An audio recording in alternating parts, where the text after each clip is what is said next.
기쁨을 채우시다라는 제목으로 여러분과 함께 은혜 나누기를 원합니다. 요한복음 블레시유 요한복음 2장 1절부터 12절까지의 말씀인데, 자, 오늘 이 말씀은 여러분 잘 아시는 예수님께서 행하셨던 기적 중에 첫 번째 기적입니다. 몇 번째 기적이요? 첫 번째 기적이요. 예수님께서 제자를 삼으셨고 제자를 부르셔서 이제 어떠한 장소로 나아가시는데, 그 장소가 첫 번째 기적을 행하셨던 장소입니다. 여러분, 우리가 새 출발을 할 때는 늘 마음이 설레죠. 학교를 졸업할 때 학교가 끝이 아니고 그 끝은 새로운 출발의 다른 용어다, 막 그런 말을 하잖아요. 새 출발을 할 때 학교 졸업하고 또 직장에 취업을 하든 직장에서 이직을 하든 저희가 시작과 끝이 있으면 항상 축하를 받고 또 아쉬운 작별을 구하고도 합니다. 가장 중요한 새로운 출발이 무엇일까? 손을 맞잡고 새 출발을 하는 일생일 때 가장 축하받는 그 자리, 바로 결혼식이죠. 어제 제가 결혼식에 참여를 했어요. 스토리에다가도 하나 올렸는데 너무 감동이 돼서, 저기 할렘가에 있는 타운슬리 블랙 가스펠 팀이 와가지고 한글로 찬양을 하는데 그게 축가였어요.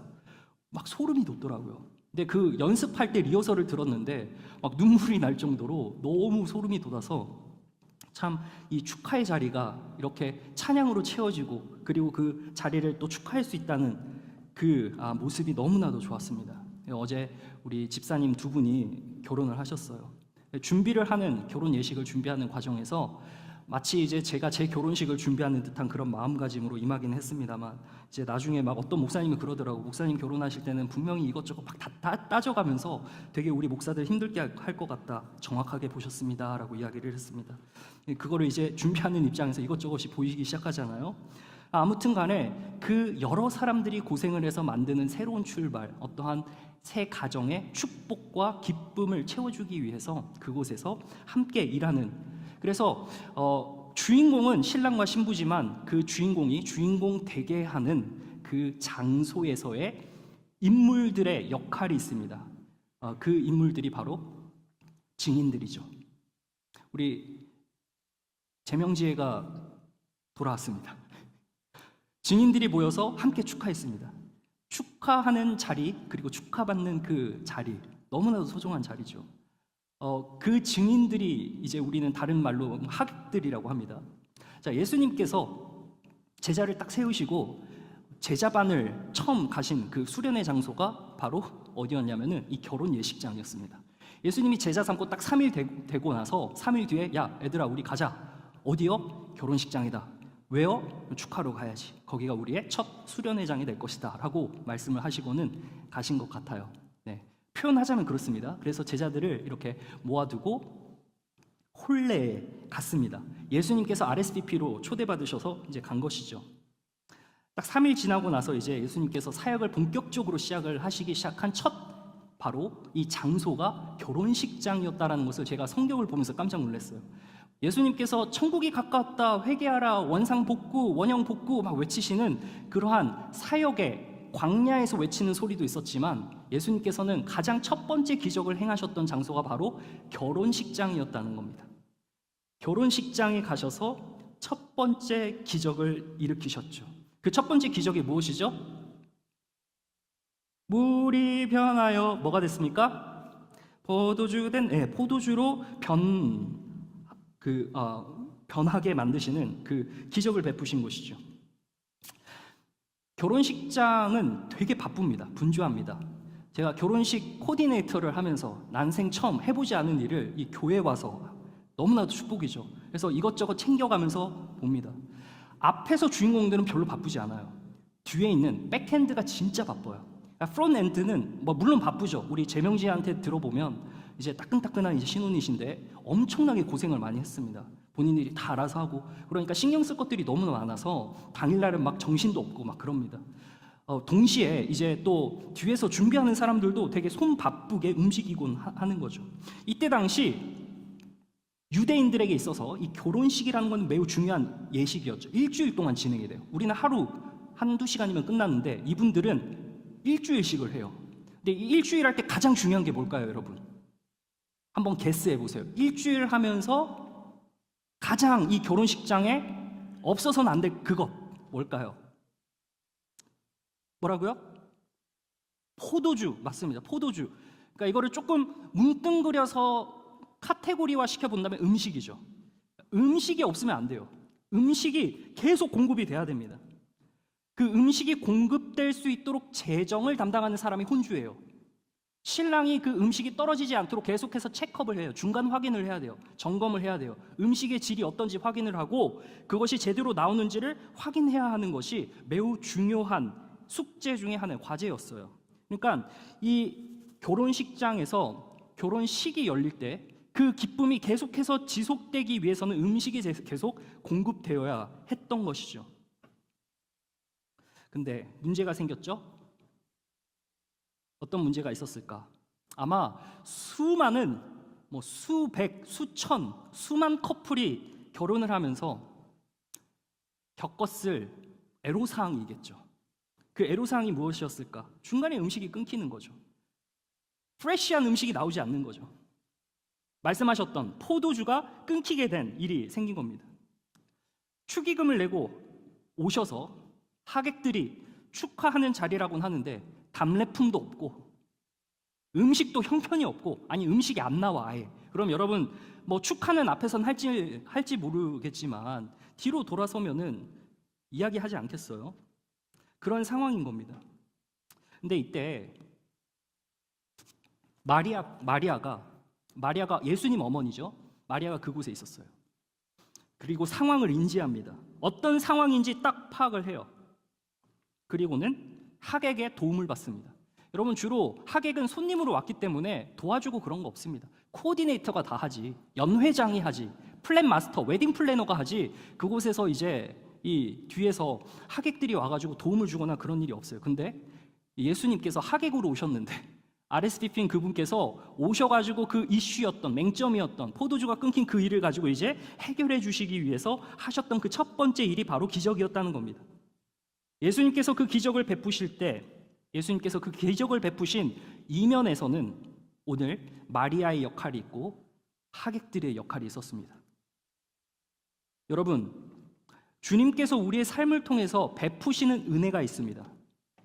기적일 수도 있고요, 평상시 우리가 그냥 모르고 넘어가는 일일 수도 있지만 그 모든 일 가운데서는 하나님께서 협력하여 선을 이루시는 방법이 있는 건데요, 예수님께서는 바로 우리 삶 가운데서 그러한 방식으로 누군가를 통해서, 제3자를 통해서 협력하여 선을 이루는 방식으로 우리 삶을 이끌어 가신다는 겁니다. 자, 문제가 생겼는데 마리아가 그곳 가운데 있었습니다. 아마 봉사했던 여러 사람 중에 한 사람이었던 것 같아요. 마리아가 거기서 일을 했다 이런 말은 없지만 마리아 그 상황을 딱 인지해요. 지금 바빠요. 앞에서 프론트 엔드에서는 그냥 막 이렇게 축제하고 춤추고 그러고 있는데요, 백엔드에서는 지금 엄청 바쁘거든요. 하인들이 막 포도주 옮기고 식사 옮기고 막 뒤에서 요리하고 있고 고기 굽는 냄새 나고 막 그러고 있어요. 근데 문제가 생겼어요. 포도주가 떨어졌어. 야, 이거 포도주 떨어지면 어떡하지? 보고를 못 하고 있는 거야. 막 발발 떨겠죠. 어떡하냐, 지금 포도주 떨어졌는데 지금 말을 해야 돼. 막 말할 타이밍을 잡고 있었을 것 같아요. 근데 그 타이밍을 딱 마리아가 잡고 플랜 마스터, 웨딩 플래너한테 딱 간 게 아니라 예수님한테 갔습니다. 자기 아들인 예수님한테 갔어요. 그리고 뭐라고 그래요? 저들에게 포도주가 없다라고 이야기합니다. 여러분, 오늘 이 말씀은 그냥 보고 지나칠 수 있는 말인데요, 저는 오늘 이 말씀에 조금 집중해 보기를 원합니다. 우리 함께 읽어보도록 하겠습니다. 포도주가 떨어지냐, 시작.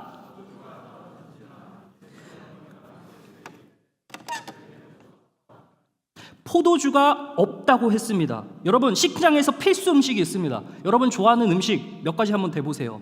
저는 식장에는 이것만큼 꼭 있었으면 좋겠습니다. 갈비, 초밥. 그 초밥도 그냥 초밥 아니냐. 저는 오징어 이렇게 올라가 있는 초밥 있죠. 오징어 그거 되게 식감도 좋고 좋더라고요. 이런 거 꼭 있었으면 좋겠어. 또 왜 수정과가 없는지 난 이해가 안 돼요. 소화를 시켜야 되잖아요. 이런 것 좀 있었으면 좋겠어. 식장에서 필수 음식은 이들에게 있어서 포도주였습니다. 포도주가 매체예요. 오늘 말씀 듣고 여러분 집에 가셔서 포도주 이거 오늘 설교했다고 포도주 그럼 마셔도 되겠다 막 이러고 집에서 막 마시면 안 돼요. 이 포도주가 있다는 것은 하객을 존중한다는 상징적인 의미예요. 포도주가 있다는 것은 그 하객들이 적당하게 즐길 수 있도록 그 일주일 동안에 기쁨이 지속될 수 있도록 하는 하나의 매개가 됐다는 겁니다. 그것이 없으면 혼례에서는 결례가 됩니다. 꼭 있어야 되는 겁니다. 컬처핏이에요. 반드시 있어야 돼요. 그 문화는 체면 문화예요. 없으면 일단 당황하겠죠. 모든 사람이 당황하겠지만 특히나 체면 문화가 강했던 곳이, 우리나라도 체면 이런 거 챙기잖아요. 근데 유대인만큼 또 체면 문화가 강한 민족이 없습니다. 없어요. 그러면은 썰렁해지겠죠. 막 잔치 분위기가 안 납니다. 당혹스러워요. 심지어는 이거 가지고 법정 소송까지 거는 그러한 경우도 있다고 합니다. 포도주가 바닥나면 한마디로 흥이 깨지고 혼주가 수치를 받는 그런 상황이에요. 그렇기 때문에 마리아 어머니가 그가 그 봉사의 자리에 인볼브가 돼 있었는지는 성경에서 말하고 있지 않지만 그 상황을 인지했던 그분이 마리아가 자신의 아들이었던, 다시 말하면 하나님의 아들이었던 예수님에게 나아가서 포도주가 없다라고 예방 차원에서 미리 사전 고지해 준 것이죠. 여러분, 이것을 통해서 우리는 무엇을 알 수 있어요? 누구에게나 결핍은 일어나는 겁니다. 누구에게나 부족함은 존재합니다. 채우면 떨어지는 것이 인간 세상입니다. 우리가 채우고 채우지만 어차피 결여되고 없어지고 결국 결핍에 이르는 것이 우리의 삶의 모습인 겁니다. 그러나 하나님께서는 그 사람의 결핍을 통해서 개입하시고 일하신다는 것을 오늘 보여주고 있습니다. 그래서 마리아가 이러한 결핍의 순간, 부족함이 곧 이르게 될 그 순간을 숨기지 않고 바로 곧장 알렸다는 거예요. 이것은 그냥 단순한 정보 전달의 차원을 넘는 겁니다. 우리가 그냥 겉보기에는 포도주가 없네, 포도주가 다 떨어져 가네 라는 것을 그냥 전달했다라는 정보 수준에서만 받아들일 수 있어요. 그렇지만 마리아가 예수님에게 방향을 돌려서 갔다는 것은 의미가 좀 다르죠.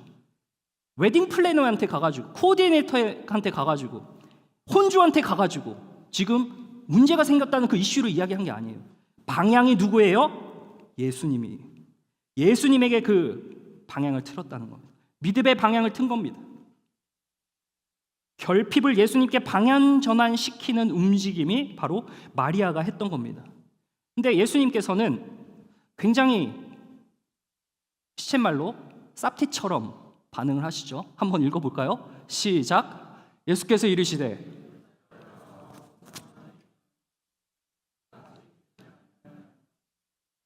엄마한테 여자여 이렇게 해보신 분, 여자야 해보신, 제가 하면 뺨맞습니다. 뺨. 이거는 진짜 막 용서가 안 되는 그런 여자여. 우리는 좀 이제 좀 싸가지 없게 느껴지지만 여기서 이 여자여라는 것은 달리 이렇게 좀 표현할 길이 없습니다. 우리나라로 그 번역을 할 때 좀 약간 뭐랄까요? Dear woman, 뭐라고 해야 될까요? 뭐라고 해야지 좀 더 나은 그 번역이 될까? 사랑을 좀 애정 깊은 뉘앙스가 들어간 단어입니다. 귀네라고 하는 단어는요. 그러니까 어머니를 향해서 여자여라고 했다는 것은 지금 예수님께서 마리아의 아들임과 동시에 하나님의 아들로서 본인의 때가 이르지 않았다는 것을 신적인 차원에서 이야기를 한 거예요. 자, 예수님은 하나님의 아들이라고 요한복음에서 이야기를 하고 있습니다. 그래서 이 요한복음의 저자는 하나님의 아들의 관점에서 이 말씀을 최대한 드러내 보이려고 하는 그러한 노력이 이 서술체에서 드러나는 것이, 여자여, 어머니께서 저한테 이 말씀을 해주신 건 감사한데 아직 하나님의 때가 이르지 않았습니다. 뭔 말이에요? 내가 죽을 날이 지금 당장이지 않습니다. 여기서 그 때라는 것은 예수님께서 십자가에 못 박혀 돌아가셔야 할 그때를 말합니다.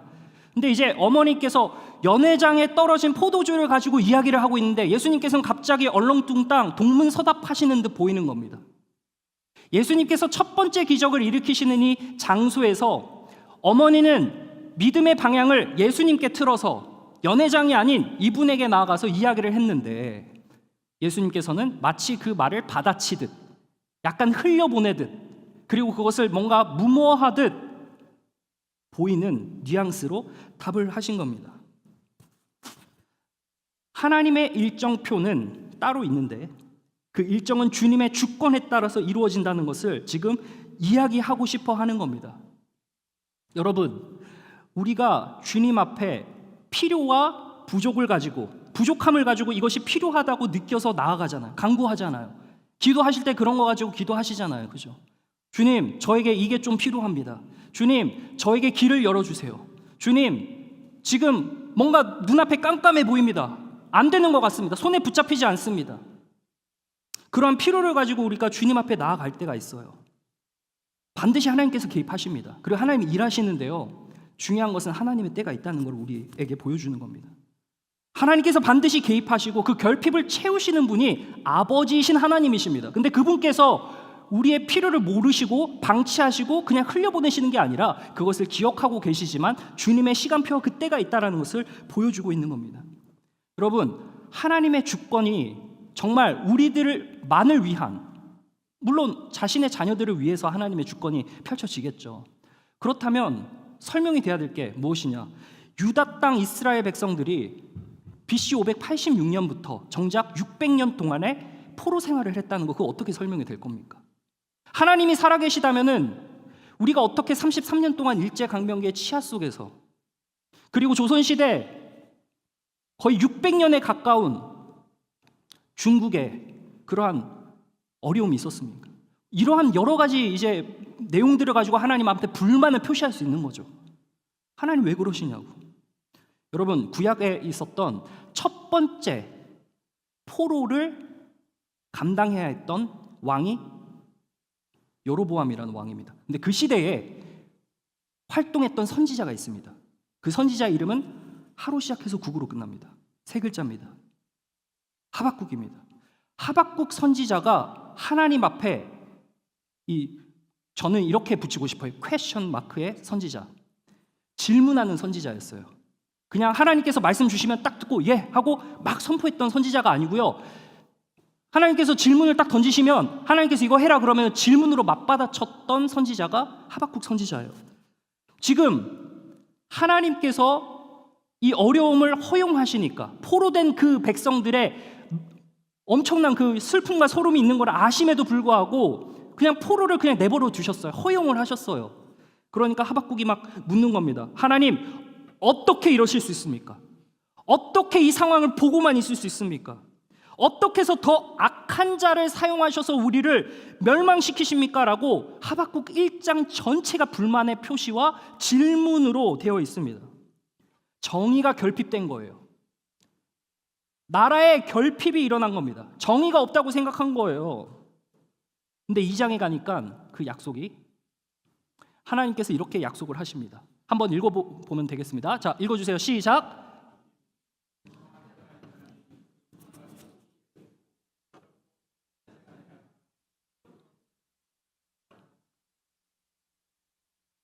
할렐루야. 여러분, 하나님의 시간표와 일정이 있다는 겁니다. 예수님께서 아직 때가 이르지 않았다라는 것은 언젠가는 이루실 그것이지만 아직 하나님의 시간표에 다다르지 않았기 때문에 조금 더 기다리라는 거죠. 그 시간 동안에 견디는 것이 어렵더라도 그 터널을 통해서 우리에게 인내를 가르치시고 그것을 통해서 우리에게 가르쳐 주시는 무언가가 있다라는 사실을 여러분 믿으시길 바라요. 하박국의 불만은 하나님의 침묵이었습니다. 어쩌면 우리가 간구할 때 주님께서 바로 들어주시지 않고 내가 열심히 순종하고 헌신하고 봉사하는데 하나님께서 내 뜻대로 나의 기도를 들어주시지 않는 그것으로 인하여서 하나님께 불만을 표시할 때가 너무나도 많은 겁니다. 그것이 우리의 모습이에요. 그러나 하나님의 때가 있고요. 그 때는 바로 지연된 은혜입니다. 지연이 된 거예요. 하나님께서 그 은혜를 반드시 베푸시지만 그것이 잠시 지연이 될 뿐이라는 겁니다. 여러분, 우리는 어떤 자세로 주님의 때를 기다리는지 한번 생각해 보십시오. 우리의 결핍이 있을 때 우리는 누구에게로 방향을 틉니까? 합리적인 방식으로는 바로 당사자한테 찾아가면 돼요. 연회장한테 찾아가면 됩니다. 이 문제를 어떻게 보면 좀 컨트롤할 수 있는 사람한테 찾아가면 됩니다. 그 전에 우리가 주님께 물었습니까? 그 전에 우리가 주님께 무릎 꿇었습니까? 그 전에 우리가 우리의 모든 생각과 뜻을 주님께 맡겨드린 적이 있냐는 거죠. 마리아는 그냥 단순해 보이는 이 한 단어, 우리가 쉽게 지나칠 수 있는 이 문장 안에서 저들이 포도주가 없다라고 했을 때 마리아는 지금 현재 그 방향을 연회장한테 가는 것이 아니라 예수님에게 그 방향을 틀었던 것이죠. 그래서 예수님에게 기댔던 것입니다. 여러분, 신경학적으로 봤을 때 이런 단어가 있어요. 좀 재밌어서 퍼왔어요.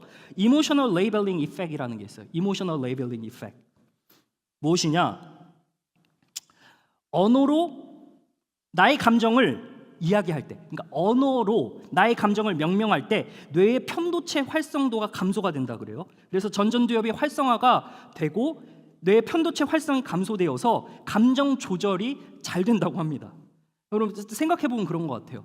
내가 내 감정을 이야기하지 않고 꾹 이렇게 가지고 있으면은 어떻게 돼요? 그게 폭발하는 거예요. 그 감정 조절력이 회복될 수가 없고요. 이 컨트롤 자체가 안 되는 겁니다. 제 말이 아니라 UCLA 마테오 디 리버맨이라는 교수님께서 2007년도에 사이콜로지컬 사이언스에 기고하신 글입니다. 그래서 이런 말이 있죠. Name it to tame it. 말을 하고 명명하면은 다스려진다는 겁니다. 여러분 부족함을 인식하고 표현할 때 회복이 시작되는 거죠. 결핍을 인지하고 그것을 표현할 때 거기서부터 무언가가 시작된다는 것이죠. 말하지 않는 결핍은 신경계를 지배합니다. 우리가 주님 앞에 간구하지 않고 우리가 아는 그 무언가, 우리에게 해결되지 않는 그 무언가, 사실 여러분 딱 기도하려고요 무릎 꿇으면요 현타 올 때 있습니다. 나 지금 뭐 하는 거지? 허공에다 말하는 것 같고. 그리고 음악이라도 좀 틀어놔. 음악 틀면 이제 음악 소리 들으면서 뭐예요? 자요. 제가 그래요. 다른 사람 얘기가 아니고 음악 좋다 막 이러고 있다가 점심 뭐 먹지? 막 이러다가 이제 갑자기 막 잠이 오고 그러거든요. 내가 나의 감정을 추스리지 못하고 이게 컨트롤되지 않는 것은 내가 명명하지 않았기 때문이라고 과학이 이야기합니다. 이게 뇌신경학계에서 이야기해요. 부족함의 언어화라고 하는 거죠. 인간의 통제권에서 끝난 자리, 우리가 할 수 없는 그 자리, 이제는 포도주가 떨어졌기 때문에 거기서 우리가 뭔가를 더 해볼 수 없는 그 끝자리에서 하나님의 개입이 시작된다는 겁니다. 이것이 믿음입니다, 여러분. 내가 할 수 없는 그 끝자리에서 주님께서 새롭게 시작하는 것, 주님이 개입하실 공간을 열어두는 것입니다. 우리의 언어가 끝나는 그 끝자리에서 요한복음 1장 1절에 태초에 말씀이 계시니라 로고스의 말씀의 역사가 시작되는 겁니다. 인간의 언어가 끝을 마주할 때 하나님 이젠 더는 내가 할 수 없습니다. 내가 무언가를 하려고 하는데 도저히 할 수 없습니다. 이것 때문에 내가 이런 감정이 듭니다. 하나님 좀 서운하네요. 하나님 날 부르셨잖아요. 내가 하나님 찾아간 게 아니잖아. 하나님이 날 부르셨으면 이 문제는 누구의 것? 하나님의 것. 하나님 파이팅. 하나님이 하셔야지. 그러니까 우리가 이러한 삶의 어려움들의 내용들을 가지고 어떻게 해서든지 사람 찾아가고 문제 해결하려고 하고 발벗고 나서서 하는 거 중요합니다만 우리의 방향이 먼저는 누구에게 향해야 되는지를 오늘 포도주가 없다라고 말하는 마리아의 모습 속에서 발견하게 되는 겁니다. 여러분 우리의 어려움과 부족함과 결핍 이 모든 것들을 하나님께 아뢰시길 바랍니다. 기도의 자리로 나아가시길 바랍니다. 이 결핍의 끝에 우리가 할 수 없는 그 끝자락에서 로고스가 시작됩니다. 하나님의 언어가 시작되기 시작하는 겁니다. 이것이 오늘 마리아가 저들에게 포도주가 없다라고 했던 장면에서 우리가 한번 볼 수 있는 것이죠.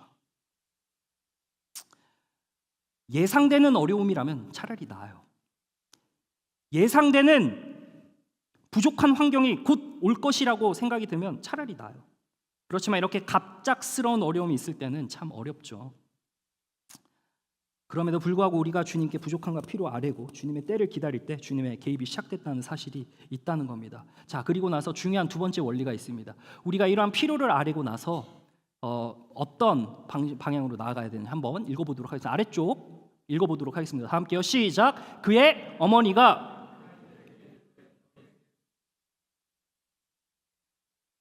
무슨 말씀을 하시든지 뭐 하라고요? 그대로 하라고 합니다. 뭔 말입니까, 여러분? 순종을 이야기하고 있는 겁니다. 순종을 이야기하고 있어요.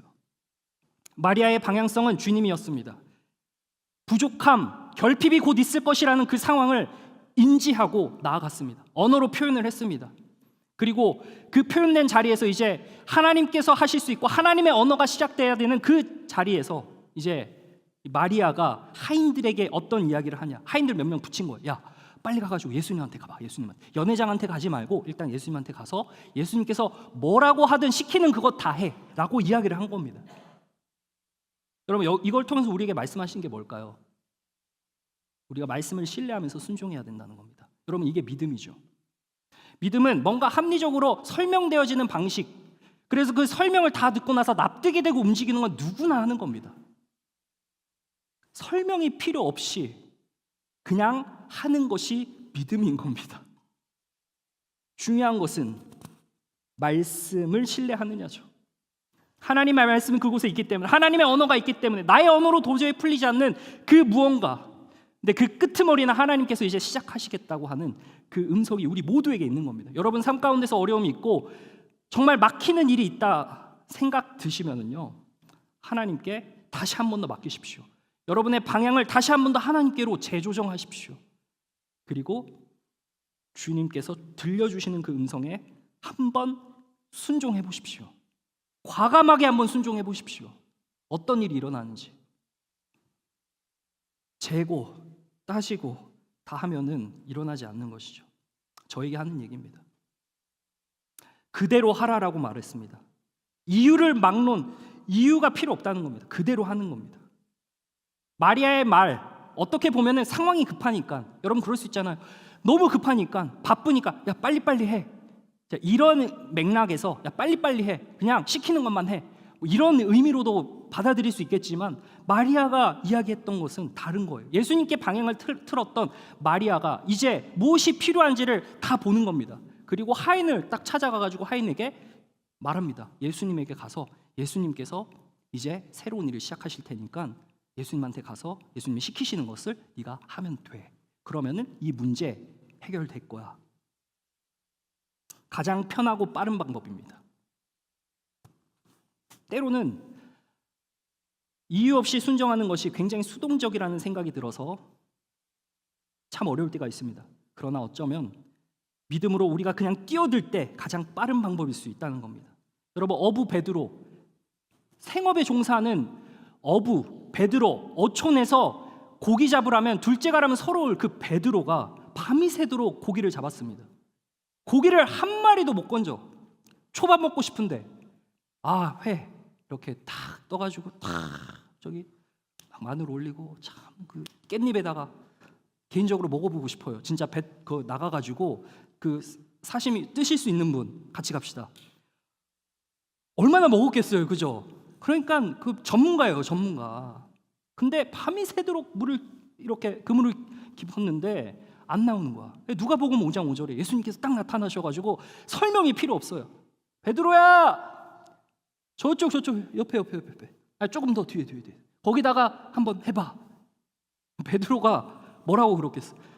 아유 주님, 저 어부. 당신은 목수. 네가 바다에 대해서 뭘 알아? 이렇게 할 수 있잖아요. 그렇지만 주님으로 인정을 한 거죠. 그래서 뭐라고 합니까? 음영 표시되어 있는 것부터 한번 읽어보겠습니다. 말씀에 의지하여, 다 함께 시작. 말씀에 의지하여 내가 그물을 내리리이다. 이야기를 하는 겁니다. 여러분, 순종하는 자에게 은혜가 보여지는 겁니다. 순종하는 자가 은혜를 보는 겁니다. 순종하는 자에게 은혜가 체험되는 겁니다. 믿음의 한 발짝이 너무나도 어렵지만 믿음의 한 발짝을 떼어본 사람에게 은혜가 경험되면 복리 효과처럼 불어납니다. 그 원리를 알고 그것을 경험해봤기 때문에 있는 자가 더 가지게 되는 겁니다. 성경의 원리입니다. 가진 자가 더 가지게 되는 겁니다. 경험해봤기 때문에 그렇습니다. 그 가진 것을 가지고 이제 베푸는 것이 그리스도인의 삶이겠지만요. 여러분, 스코틀랜드에 에릭 리델이라는 선수가 있습니다. 요즘 러닝이 되게 유행인데 좀 오래전 분입니다. 1902년 텐진에서 스코틀랜드 선교사 부부의 자녀로 태어났다 해요. 이분이 그 Chariots of Fire이라는 이 영화에도 한번 등장을 하신 분입니다. 1924년 파리 올림픽에서 100m가 주 종목이었다고 해요. 엄청 단거리 스퍼트가 빠르신 분입니다. 이분이 주 종목으로 100m 달리기를 스프린터를 하시는 분인데 금메달 후보였다고 합니다. 스코틀랜드 1위였는데 예선전이 언제 열렸을까? 주일날 열렸습니다. 주일날. 자, 예선전 나간다. 손 들어보세요. 예선전 나간다. 손 내려보세요. 다 나가시겠죠? 저를 포함해서 다 나갈 겁니다. 예선전 나가야죠. 국가의 중차대한 일입니다. 국가의 품위가 걸려있고 메달이 걸려있는 겁니다. 아무리 주일이라고 하든 간에 가야 됩니다. 제가 이 말을 왜 꺼냈을까요? 안 갔어요. 안 갔어요. 되게 어리석지 않아요? 뭐 뉴욕은 상황이 다르니까 안 가면 바로 잘리니까 당연히 가야 되겠죠. 영국 올림픽 위원회와 동료 선수들이 계속해서 설득을 했습니다. 근데 경기를 포기했어요. 주일에는 하나님께 드리는 날 경기하지 않겠다 이렇게 이야기를 합니다. 그래서 안 나가고 다른 종목을 선택해서 나갔습니다. 400m 종목을 출전했다고 합니다. 경기 전날 코치 중 한 명이 가가지고 이제 성구 하나를 딱 건넸어요. 경기 출전하기 전에. 그 성구를 보니까 사무엘상 2장 30절의 말씀입니다. 나를 존중히 여기는 자를 내가 존중히 여기리라. 나를 존중히 여기는 자를 내가 존중히 여기리라 라는 것을 딱 받았어요. 그래서 400m 결승을 나가게 되고 47.6초의 올림픽 신기록으로 금메달을 차지했다라는 전설과도 같은 이야기입니다. 여러분, 어떻게 보면 이 믿음의 한 정말 이 극단적인 예일지는 모르겠지만 이분이 하나님 말씀을 순종, 하나님을 사랑, 하나님을 존중히 여기는 마음을 가졌을 때 하나님께서 그에게 은혜를 베푸시는 모습을 그의 일생일대에 바라보게 된 것입니다. 여러분, 우리가 다 그러라는 건 아닙니다. 우리에게 적어도 순종하는 그 마음을 주실 때 그 마음을 부여잡고 해보는 겁니다. 믿음으로 한번 나아가 보는 겁니다. 그것을 경험해 보는 겁니다. 마리아가 그런 말을 했고요. 그 말에 순종한 하인도 되게 신기해요. 어떻게 이게 탁 맞아가지고 탁 됐잖아요. 말씀을 신뢰하면서 순종해야 하는 그러한 삶이 우리에게 의무로 주어져 있는 겁니다. 이것을 한번 해보시길 바랍니다. 여러분, 어디에선가 말씀을 읽을 때 여러분 개인의 그 큐티 묵상 시간에 기도하다가 주시는 그 마음에 한번 순종해 보시길 바래요. 너무 이것저것 다 생각하면서 경우의 수 따지고 그러기에는 너무나도 많은 해설이 필요합니다. 그 프로세싱을 거치는 과정 가운데 안 해도 될 만한 이유 100가지가 번뜩일 겁니다. 그러면 바로 포기, 안 하게 되겠죠. 여러분, 마리아는 포도주가 없다라고 이야기를 했어요. 주님께 방향을 돌렸습니다. 하인들에게 시켰습니다. 하라고. 하박국 선지자 2장 4절에 가니까 이런 말이 나옵니다. 한번 읽어보겠습니다. 함께요. 시작. 보라.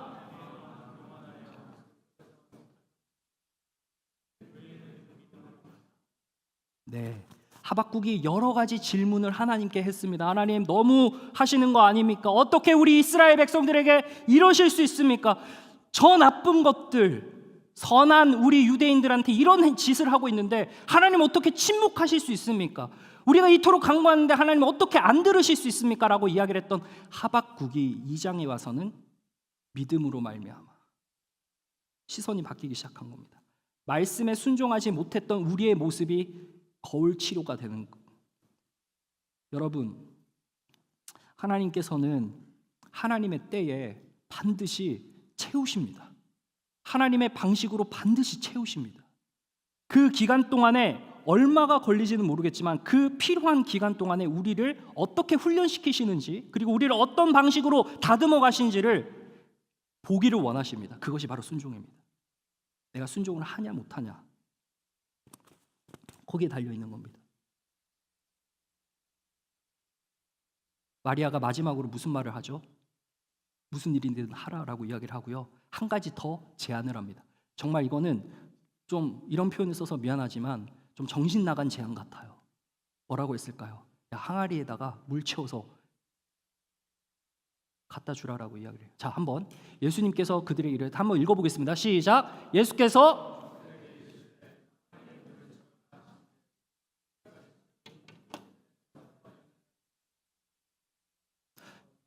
여러분, 정신 바짝 부여잡고 이 말을 들은 정신이 좀 맑은 하인이 이 얘기를 마리아한테 듣고 예수님한테 가가지고 딱 들으면 뭐라 그랬어요? 야, 둘이 미쳐도 진짜 미쳤다.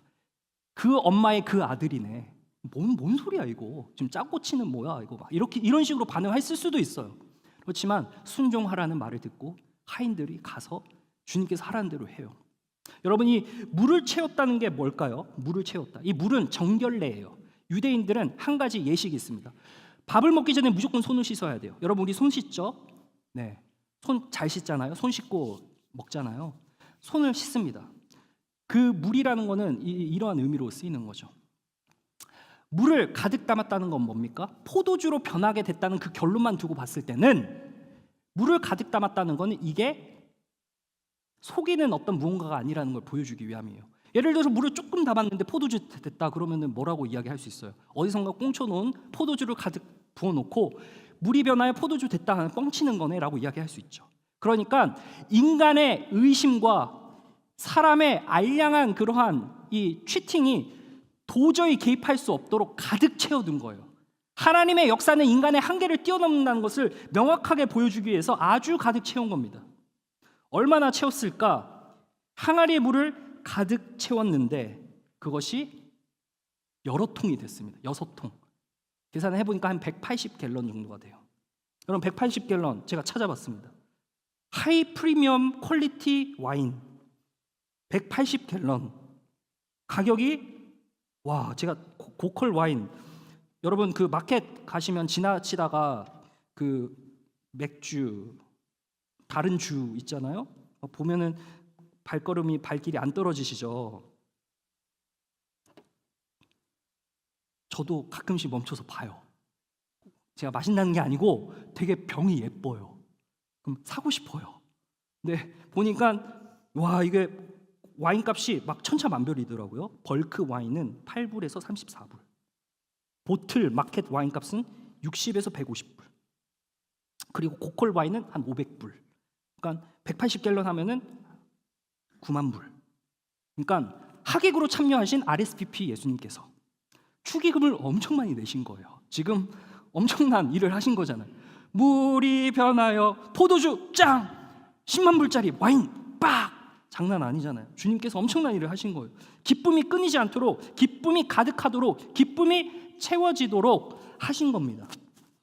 그래서 주님께서 이 가득 채우신 와인으로 모든 사람들이 기쁨을 누렸다. 이 해피엔딩으로 끝났는데 여러분 이 말씀을 통해서 항아리에 물을 가득 채워서 갖다 주라라는 말을 통해서 우리가 건질 수 있는 포인트가 뭘까? 하나님께서는 일하시기 시작하는데 그 일하실 때 공동체 안에서 하나님께서 자기의 영광을 드러내시는 거죠. 항아리에 물을 가득 채웠다. 그리고 그것이 포도주로 변했다. 공동체가 함께 주님의 능력을 맛보고 이제 기쁨을 기대할 수 있게 되는 겁니다. 그 기쁨을 나눌 수 있게 되는 겁니다. 순종했더니 나에게만 유익이 되는 것이 아니라 나에게 온 그 유익이 나를 통해 흘러가게 되는 공동체의 기쁨이 되고 그것이 신앙의 동료가 되어서 나도 한 번쯤은 믿음으로 담대하게 비록 그 한 걸음 떼는 것이 어렵지만 저 친구가 하는 걸 보니 동료받아 나도 한 걸음 뗄 수 있는 그러한 신앙의 담대함과 뚝심이 생길 수 있다는 거죠. 더해지는 겁니다. 기쁨이 더해지는 겁니다. 기쁨이 나누어지는 겁니다. 아무리 우리가 인간적인 방식으로 기쁨을 채우려고 해도 언젠가는 바닥이 나게 되어 있습니다. 언젠가는 결핍을 보게 되어 있습니다. 그렇지만 우리 속에서 생명수가 흘러나오는 그 예수 그리스도의 은혜로 말미암아 계속해서 흘러나오는 그것이 우리를 살게 하고 흘러서 주변을 함께 은혜로 적실 수 있다는 것을 오늘 본문을 통해서 보여주는 겁니다. 우리 사랑하는 청년 여러분, 하나님은 우리의 결핍을 아시지만 그 결핍을 통해 일하심을 믿으시길 바라요. 그 부족함이 당장 이루어지지 않는다고 하더라도 주님께서 순종하는 자에게 은혜를 보여주십니다. 그래서 실제로 백핸드에서 계속해서 열심히 일하고 있었던 그 마리아의 말을 듣고 예수님한테 가서 예수님의 말을 들은 하인들이 물이 변하여 포도주가 되는 것을 보았어요. 그리고 그 프론트 엔드에 있는 연회장한테 갖다 주자 연회장은 그거를 못 봤다고 합니다. 어디서 온지 몰라요. 순종하는 자에게 은혜가 보여집니다. 순종하는 자에게 은혜가 베풀어진다는 겁니다. 그래서 어디서 났는지 몰라요. 연회장은 그냥 결과만 있는 거예요. 그 뭐 좋은 거 있네. 야 다행이다. 어떤 은혜가 있어요? 어떤 감격이 있어요? 다행이다. 그냥 이렇게 마음을 쓸어내리는 정도겠죠. 그러나 하인들은 본 거예요. 은혜를 경험한 거예요. 믿음으로 뛰어들었던 그들의 과감한 행보에서 드러났던 거예요. 지금 엄청 바쁠 거 아니에요. 술이 바닥이 났는데, 포도주가 바닥이 났는데 지금 예수님한테 가서 이럴 때가 있어요. 시간이 있어요. 빨리 저기 발품하는 데 가가지고 뭐라도 구해와야지.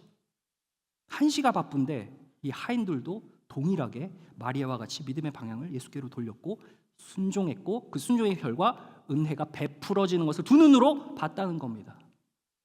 예수께서 이 첫 표적을 갈릴리 가나에서 행했다.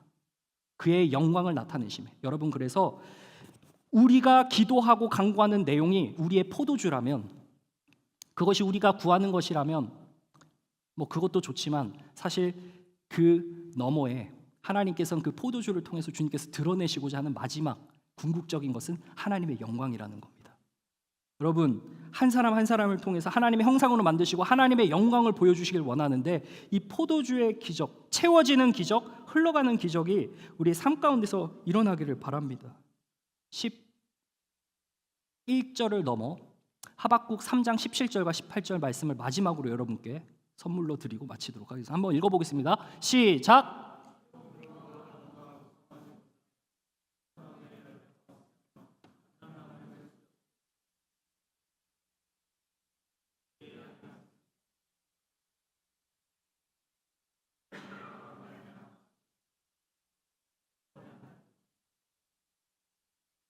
할렐루야. 나라를 잃고 포로가 되었지만 하나님의 때가 있음을 알고 기뻐했던 하박국. 믿음이 아니면 이게 안 되는 겁니다. 여러분, 믿음이 아니면은 우리가 아무것도 할 수 없어요. 우리가 믿는 바가 있기 때문에 무언가를 행하는데요, 여러분의 믿는 바가 하나님께서 나를 보호하시고 인도하시고 때에 따라 주실 양식을 주신다는 그 사실을 믿으시길 간절히 바랍니다. 그럼 우리가 행하는 모든 일들은 믿음에서 비롯된 겁니다. 우리가 공부하고 직장 다니고 그리고 뭐 대화하고, 심지어 조금 그런 예가 맞을지 모르겠지만 여러분이 여기 들어오는 것도 믿음이죠. 그러니까 예배당이라는 건물 안에 들어오는 것도 믿음이죠. 언제 무너질 줄 알고, 좀 극단적인 예지만, 그러니까 우리 내면에는 우리도 의식하지 못하는 믿음들이 다 있습니다. 그렇지만 그 믿음이 의식되기 시작할 때 어느 수준까지 의식이 돼야 됩니까? 하나님께서 내 삶을 반드시 인도하시고 채우시고 그 때에 맞는 양식을 분명히 주시는데, 우리도 우리가 구할 바를 알지 못하고 하나님께 무엇을 구해야 할지 모를 때, 여러분, 하나님께서는 우리가 A를 기도하고 있을지 모르지만 성령 하나님께서는 내 안에서 나에게 정말 필요한, 정작 필요한 B를 구하시는 그러한 은혜가 있는 겁니다. 오늘 포도주 이야기를 했습니다. 포도주가 변하여, 물이 변하여 포도주 된다는 건 예수님께서 사흘째 되시는 날 가셨잖아요. 이게 의미가 있습니다. 예수님께서 사흘째 되는 날 부활하셨습니다. 부활하심으로 말미암아 우리가 존재가 변하게 되는 사건이 있습니다. 물이 포도주가 되는 건 기적입니다. 진노의 자녀인 우리가 하나님의 자녀가 되는 것은 기적입니다. 하나님의 자녀가 될 때 우리가 무엇이든 구하지 못할 게 무엇이 있겠습니까? 믿지 못할 게 무엇이 있겠습니까? 바라기는 우리 청년 여러분, 삶 속에서 여러분의 각자 필요한 결핍된, 그래서 간구하고픈 포도주가 있을 것입니다. 근데 그것을 넘어서 하나님께서는 자신의 영광을 비추시길 원합니다. 그리고 우리의 니즈는 포도주일 것입니다. 그 포도주를 통해서 그 포도주가 채워짐으로 말미암아 여러분의 삶 가운데서 여러분이 소속된 공동체, 그리고 우리 청년 공동체, 여러분과 함께 대화를 나누는 지인들에게 그 기쁨이 흘러가는 그러한 증인의 삶 사시는 저와 여러분 되시기를 주님의 이름으로 축원합니다. 기도하겠습니다.